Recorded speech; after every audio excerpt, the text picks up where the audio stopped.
Today is September the 2nd, 1990. Okay. When did you move to Inglewood, California?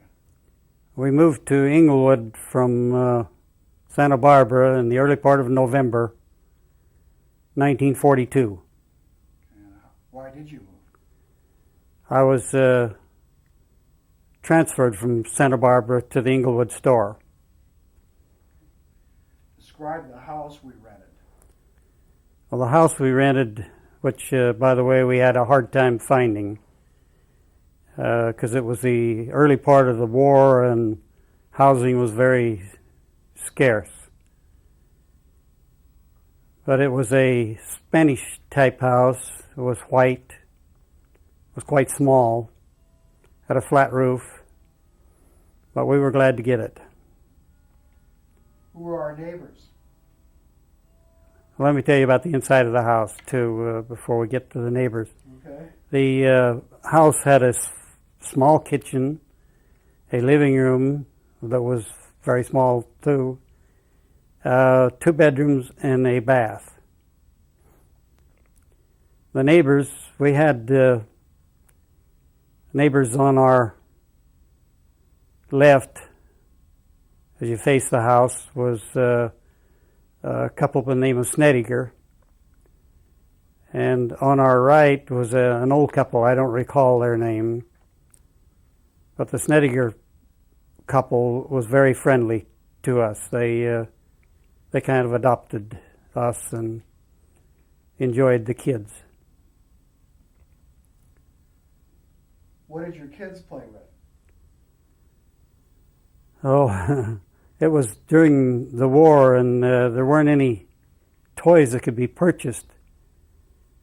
So I brought some boxes home from the store, and Larry and the kids used these boxes for building different things, airplanes, submarines, anything that they wanted to. They used these boxes to build. What was our backyard like at that house? Well, this house did have a nice backyard. There was a lawn back there, and in the corner, the left-hand corner of the back, there was a patch of bamboo the kids used to enjoy. And then behind the garage, we had a victory garden. We raised vegetables and things. Why was it called a victory garden? Well, that was the term that everyone used in that day because we were urged to grow a lot of our own food, which we did. Because of World War II? Because of the war, yeah, and shortages. Mm-hmm. If you had a lot of shortages during World War II, what on earth could you buy the kids for Christmas? When it came to Christmas, there wasn't much available. In the store, only toys we had were those made out of paper or cardboard. There weren't any plastic yet, because plastic was all used in the war industries. So everything was paper or cardboard. So that the kids could have something for Christmas, we made them things. I remember we took down an old canvas awning from the store. The awning was over the nut department. So I took that home, and with Lola's guidance, I made a tent for Larry to play with. I also made him a toolbox, and I also made him a painting easel. And for Linda, Lola was real good at making clothes and things for her. So our kids had a real good Christmas, war or no war. I well remember those things. What kind of community drives did we have back in those war years? Oh, it was quite interesting, and it was interesting how people cooperated. We'd have aluminum drives, and everybody'd throw in their old aluminum pans. And, they'd have rubber drives and pick up all the old rubber. And what else? Oh, we saved all our old grease and turned it in for the war effort. Kitchen grease? Kitchen grease, drippings and so on. But we saved it all and gave it to the war effort. I guess they made explosives out of it. Did you used to buy war bonds? Oh, yes. We used to give Larry so much money every week or month or whatever to buy war stamps. I forget what they called them. Anyway, they were stamps, and then when you got enough of them, you turned them in and they give you a war bond. How about cars at this time? Did you buy any cars during World War II? Well, I was lucky. In 1942, I bought a 1941 Plymouth, and I was fortunate to get it. And this Plymouth lasted me all through the war to 1948. And it was a real good car. Of course, I couldn't drive it very much because you couldn't get much gasoline, and you couldn't buy tires, so... Did you make any trips during World War II? No trip of any length, but we did make a train trip. One time we took the Daylight Limited to Sacramento, and we visited some friends of ours up there on a farm. It was a nice trip, but. Did Larry have any problems on this trip? Well, we didn't really know that he had a problem until we got home, and we noticed that his nose was all skinned up. We asked him what happened, and he said, well, a dog bit him. Well, right at that time, everyone was scared to death of rabies, which I guess they still are today. So we took him to the doctor, and we tried to call our friends in Sacramento, but they kind of poo-pooed the fact that there was a danger, and they refused to isolate the dog. So Larry had to take rabies shots. They were very painful, I remember that. Were you active in the church then? Yes. Lowell and I had different jobs in the church. As I recall, I worked in the Mutual, and I think Lola was in the primary. Did Mom begin to have trouble with her health at this time? Well, about that. Long about 1943, I guess it was, she became ill, and I had her in the Good Samaritan Hospital for quite some time, and they were checking her all over and trying to find out what her trouble was. And they planned to have an exploratory operation. Then they decided not to and sent her home. And I had quite some time during this illness after I got her home.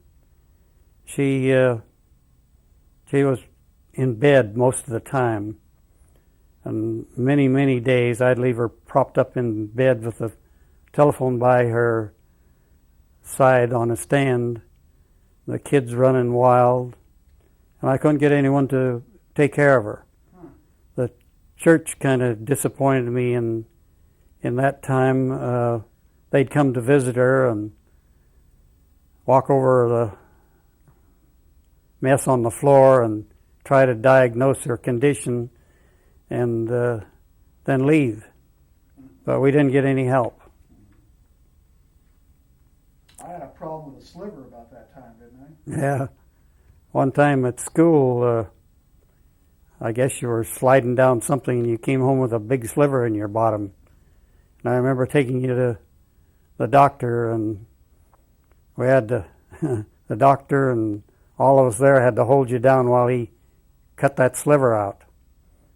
And it was really a job holding him down. He didn't have much use for doctors after that. Tell about your store when you arrived at Inglewood. Is it in pretty good shape? Or what? The store, being transferred in November, I expected the store to be in a mess, which it was, because in November you're into the Christmas business pretty heavy. And when I got there was no Christmas merchandise on display. So I had a big job of getting the store all straightened around and ready for Christmas. But we had some good girls there, and they all pitched in, and we got it all set and had a good Christmas. So you had a very good organization there, then. Yes, I did. I had an unusual organization. I had about 3 or 4 girls that were outstanding. Didn't they use these girls to run other stores as World Yes. War II progressed? Yes, they did. There was one girl especially. We took her to run a store on Adams Street in Los Angeles. And the other girls would run my store when I was away. Now, during the war, I supervised 3 stores, and then I managed 1. So I was away quite a bit, and these girls would run the store. And there would be no men in the store, none. And they would receive merchandise and take care of it. There wasn't anything that they couldn't do. You had to have a lot of respect for women, because they weren't afraid to do anything. Were you responsible for more than one store? Yes, I was responsible for a store in San Fernando. I was responsible for one on Adams Street and one at 46th and Broadway. How did you get to San Fernando Valley? Well, that was quite a job. I couldn't drive there. I had to go downtown on the streetcar and catch a bus to San Fernando. And it'd take me about 4 hours to get there. So I'd have to start early in order to accomplish anything on the other end. So I didn't get home till late that night. Did Kress compensate you for your travel expenses?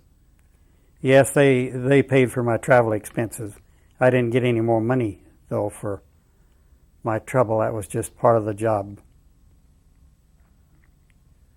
What happened on Christmas Eve, 1944? Well, as the years went by, I managed to not be drafted. But on Christmas Eve of 1944, I received a notice from the draft board that I was being made 1A, which means that I was in line to be drafted. So we spent a pretty miserable Christmas. But the day after Christmas, I got another notice saying that I was being switched back to 3A, which means that I wouldn't be drafted. And believe me, I was relieved, because I had Lola and the 2 kids, and it had really been a hardship to go into the service. Why do you think they changed your classification? Well, I think the company had something to do with it, because I was, you might say, managing 4 stores. What about the threat of air raids at that time? Well, the stores were all blacked out. We never had any lights in the windows, and all the transoms were covered, and any skylights were always covered. And there was a lot of searchlights around that the Army had spotted around here and there, and they were always searching through the skies, trying to find anything that might be there.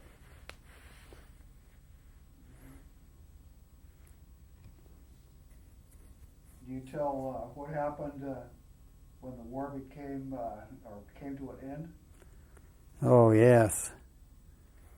I remember VE Day very well, and I remember the events leading up to it. We stuck to the radio, listening to the newscasts and so on, and it was really a great event when VE Day came, which is victory in Europe. But I'll never forget the VJ Day. That was victory in Japan, which I guess came about soon after the atomic bomb was dropped. In fact, as they dropped 2 of them. The news that the war came to an end came in the afternoon. And we, as we had previously decided, we closed the store and sent all the employees home. And I remember coming down out of the stockroom into our mezzanine office and looking over the quiet store and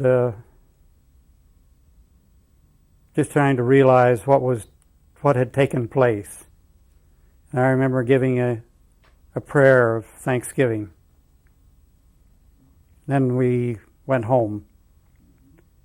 And Lola and I and Orville, Lola's brother, and his wife spent the afternoon and evening with us, and we ate See's candy and played cards.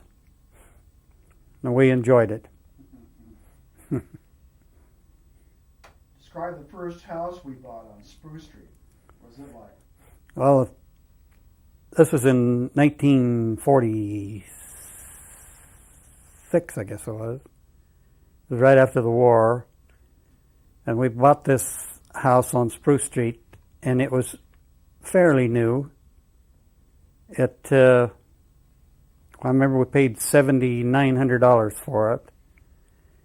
And it had 2 bedrooms and a bath and a living room, dining room, and kitchen. And it was in good condition. And, of course, knowing Lola, she fixed it up beautiful. I remember we painted the outside of the house gray, trimmed with white. We had an outstanding cat at that time. You want to describe a little of that, Dad? Yeah. He was, it's funny, since that time we've never had a pet that we enjoyed or kept. But this cat was really something. We all loved him. His name was Mitt. And he was quite some cat. He used to sleep in the house most of the time. He'd sleep in a doll buggy. And Lola had a real soft spot for him. He one time got an elastic on his leg, and his leg swelled up, and she was all excited about it. And she called up our doctor to ask him what to do, and he told her. He was really a nice doctor. He told her what to do, and she did it, and he was okay. We really enjoyed him, but it wasn't too long afterwards that he got run over and killed. We about had a funeral around there.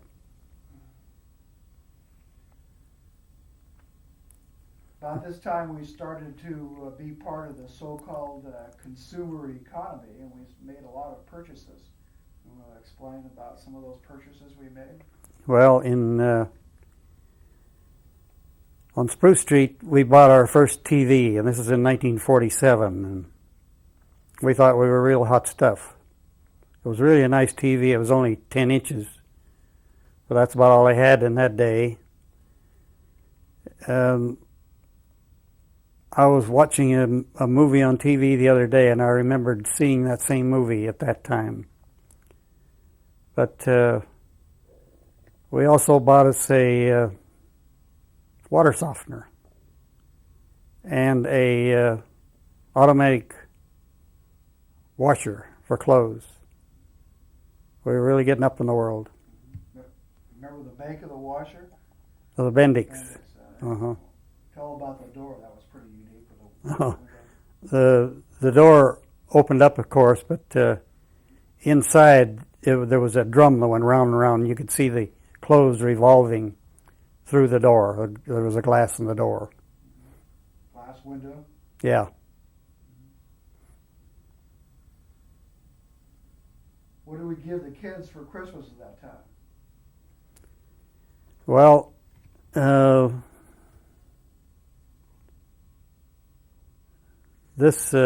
about this time, Larry was he loved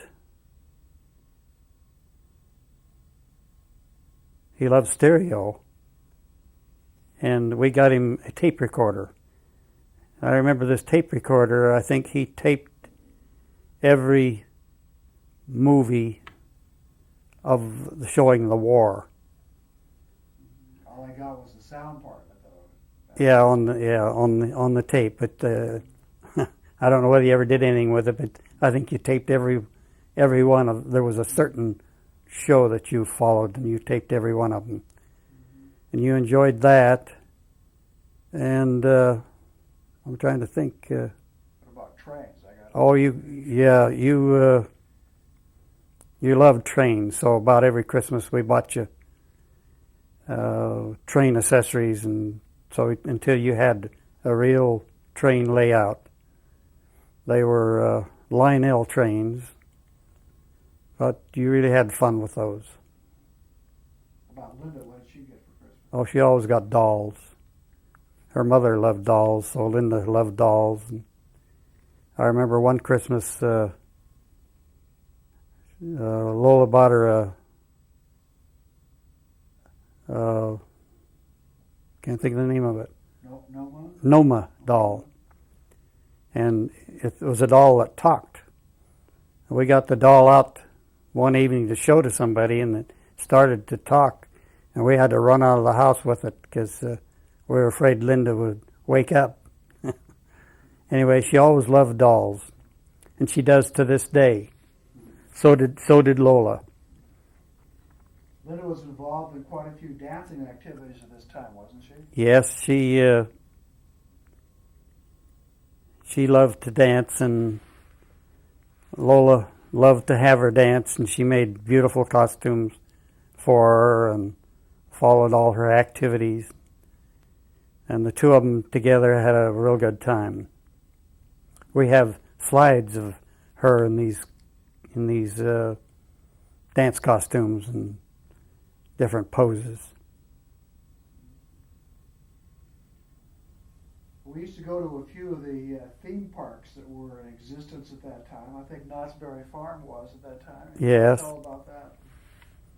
Well, Knott's Berry Farm was open then, and we used to go out there quite often. And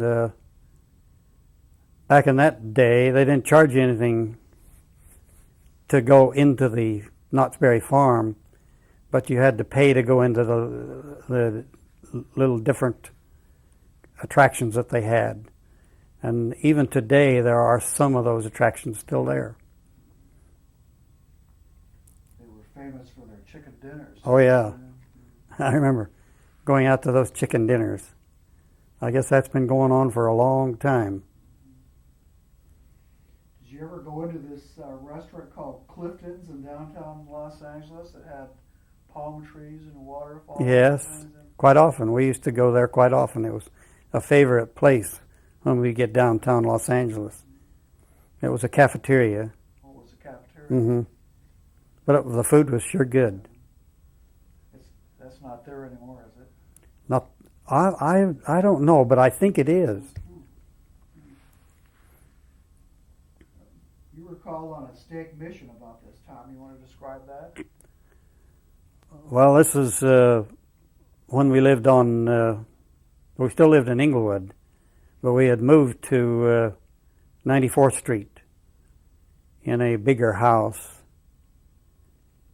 And we were called on a stake mission, and we were on a mission for about a year. And we baptized quite a few people. But there's one special person that really sticks in my mind, His name was Archie Odom. And we worked with him, and we could tell that he was really interested in. But anyway, later on, he asked to be baptized, and we baptized him.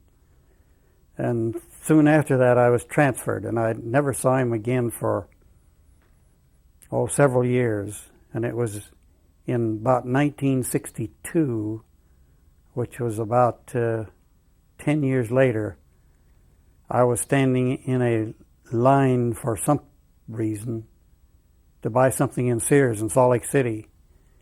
And I looked up, and there stood Archie. And he had, after he joined the church, he became very active in the church. He was the scoutmaster type of a guy. And his wife became active, and they were both very active and been married in the temple. What kind of parties did you have at this time? I know there's some pretty unique ones. Yes, Lowell used to have what we'd call bad taste parties. Everyone would come dressed in bad taste, and believe me, some of them really had some bad taste. Well, we had a bad taste party with a bunch of missionaries when we were on a stake mission, and it was really comical. Those people really let their hair down to have that party. And we had one later on in Walnut Creek. How about your trips to Big Bear Lake at this time? They were one of our favorite places. Yes. One of our favorite places. We used to go up there quite often, and we used to go up quite often with the Eltons. The Eltons had a girl and a boy about the same age as Larry and Linda. So we'd go up there and have lots of fun. We'd stay in a cabin up there, and we'd go fishing. And back then, you could catch quite a few fish. We caught lots of fish. And the kids had just a ball. And I remember swimming in the swimming pool, and we really had a good time.